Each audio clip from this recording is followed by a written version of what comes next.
Assalamualaikum warahmatullahi wabarakatuh. Waalaikumsalam Waalaikumsalam warahmatullahi warahmatullahi wabarakatuh. Salam warahmatullahi wabarakatuh. wabarakatuh. Selamat pagi, Om Swastiastu, Namo Buddhaya, salam sejahtera untuk kita semua.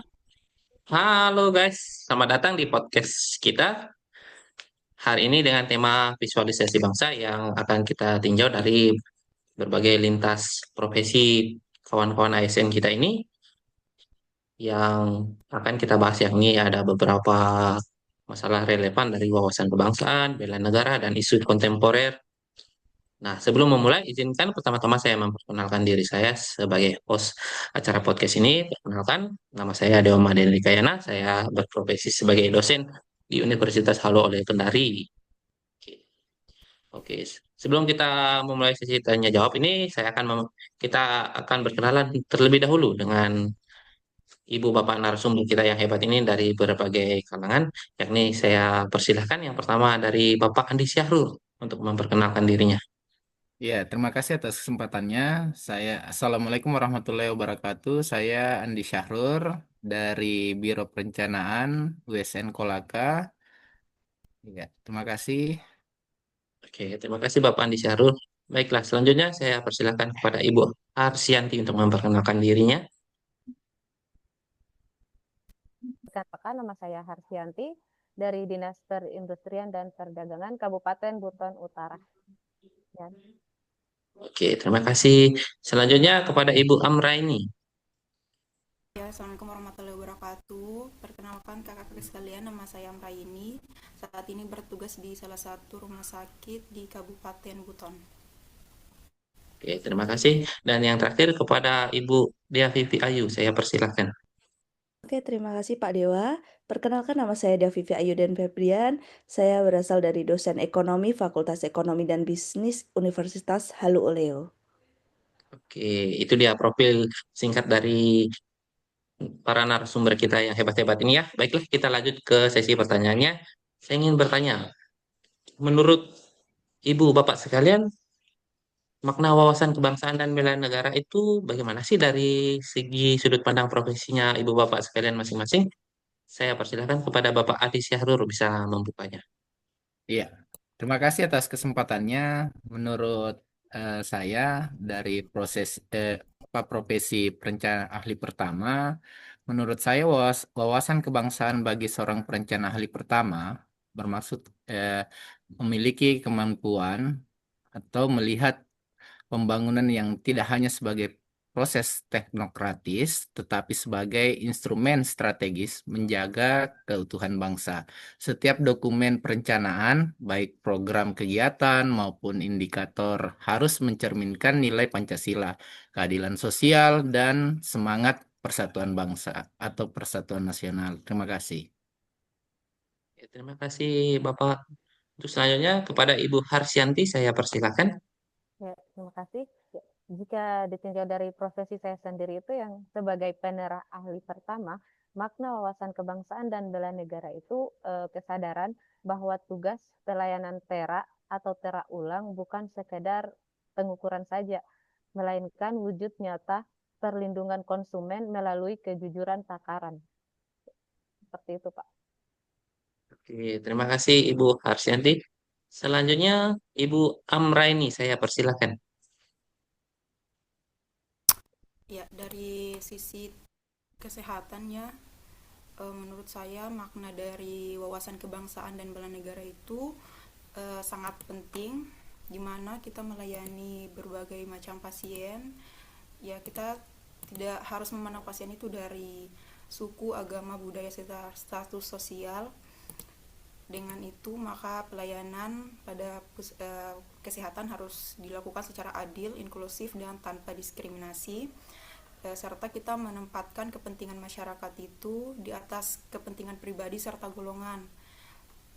Dari sisi bela negara, kita sebagai tenaga kesehatan harus melayani masyarakat dengan penuh tanggung jawab, berperan aktif menjaga ketahanan kesehatan nasional, serta memberi edukasi kepada masyarakat pentingnya menjaga kesehatan dari lingkungan sekitar dan menjaga hoax dari kesehatan itu sendiri. Dan terakhir saya persilakan kepada Ibu Dia Vivi. Oke, Pak Dewa, karena saya berprofesi sebagai dosen, untuk makna wawasan kebangsaan dan bela negara ini medan tempur saya adalah ruang kelas. Makna bela negara bagi saya adalah yaitu mencetak amunisi sumber daya manusia atau arsitek moral mahasiswa sendiri. Karena menurut saya, mahasiswa ini bukan sekedar angka, mereka adalah masa depan bangsa. Dan saya tidak hanya mentransfer ilmu pengetahuan, tetapi juga harus membekali mereka dengan integritas dan kompetensi adalah cara saya memastikan Indonesia tidak kalah saing di masa depan. Dan juga saya harus membentengi ideologi untuk mahasiswa di tengah arus informasi yang liar. Peran saya adalah memastikan mahasiswa memiliki filter terhadap paham radikalisme atau hoaks yang bisa memecah belah persatuan kita. Sehingga menurut saya, wawasan kebangsaan dan bela negara bagi seorang dosen bukan sekedar konsep teoritis, melainkan diwujudkan secara nyata dalam perilaku, keteladanan, dan kontribusi nyata melalui pendidikan dan pengembangan sumber daya manusia Indonesia yang berkarakter, berdaya saing, dan cinta tanah air. Seperti itu, Pak Dewa, menurut saya. Terima kasih atas jawabannya Ibu Bapak narasumber yang hebat sekalian. Sangat menarik ya kita lihat bahwa wawasan kebangsaan dan bela negara itu bukan hanya soal di militer saja, tetapi dari berbagai aspek ya. Kira-kira kalau saya bertanya lagi tentang kenapa sih kita masih perlu menjaga tentang wawasan kebangsaan ini dan kesiapsiagaan bela negara ini masih perlu kita laksanakan, terutama apabila kita menghadapi isu kontemporer yang saat ini terjadi di era industri saat ini. Bisa Ibu Bapak jelaskan sekalian? Oke, Pak Dewa. Kalau menurut saya sendiri ya, di era sekarang ini, apalagi di era disrupsi teknologi dan globalisasi, wawasan kebangsaan ini adalah kompas moral dan intelektual. Nah, pentingnya kesiapsiagaan saat ini terletak pada kemampuan kita menjaga keutuhan identitas bangsa di tengah banjir informasi dan hoaks, sehingga kedaulatan kita tidak hanya terjaga secara teritorial, tetapi juga secara ideologis dan ekonomi, sehingga sangat penting kita dalam memahami wawasan kebangsaan. Seperti itu, Pak Dewa, kalau menurut saya. Iya, betul sekali, Ibu. Saya juga setuju dengan Ibu terkait ini, karena banyaknya hoax yang beredar saat ini kan kita sulit untuk memilah yang mana yang benar, yang mana yang salah. Jadi kita juga harus jeli atau sebagai ASN, kita harus jeli dalam menyikapi semua permasalahan yang ada.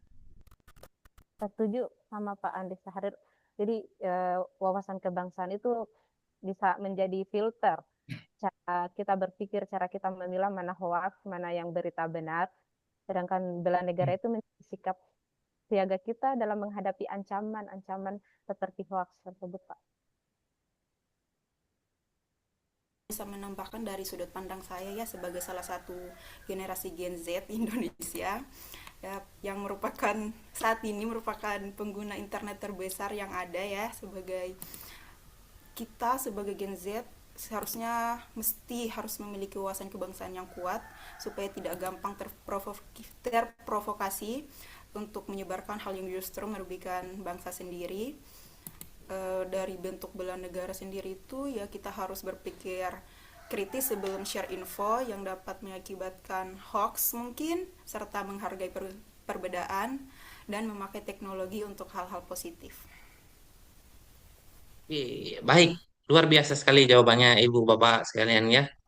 Dalam diskusi kita kali ini, terutama dari berbagai profesi itu kita bisa melihat pandangan tentang bela negara, isu bangsa, dan wawasan kebangsaan itu dan isu kontemporer itu ternyata sangat luas sekali ya jika kita maknai dia secara mendalam.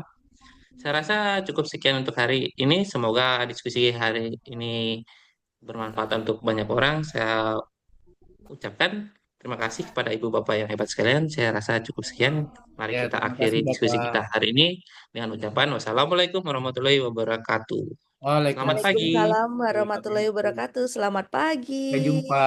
Sampai Sampai jumpa jumpa. lagi.